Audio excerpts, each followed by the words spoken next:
The civil war in Syria is causing many of us to pray for peace.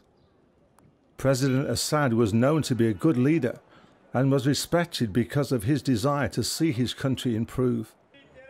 Before this current uprising, Al Jazeera news service described Syria as a kingdom of silence due to the strict security measures, a relatively popular president, and religious diversity.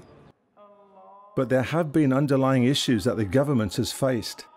Assad comes from a minority Islamic group called the Alawite, and they make up about 13% of the population. Over 70% of the population are Sunni Muslims. There are also Kurds and Christians, but the main fighting is taking place along this Islamic Sunni versus Alawite religious line. According to the New York Times, the Syrian government has relied almost exclusively on Alawite-dominated units for their fighting.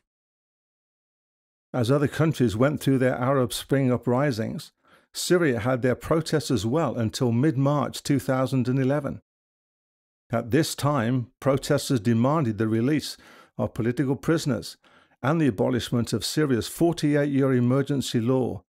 This law gave the government a free hand to arrest people without charge and extended the state's authority into virtually every aspect of citizens' lives.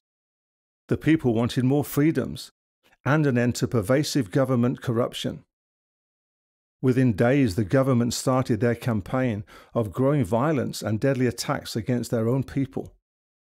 This grew into civil war between President Assad's forces and the Free Syrian Army, a fairly divided group of mainly Sunni rebels.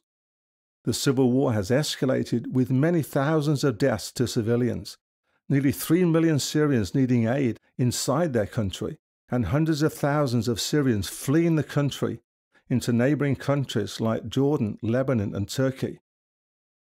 Many people need food, shelter, clean water, power, and medical care. Families have been divided, and children separated from parents. Death has gripped Syria.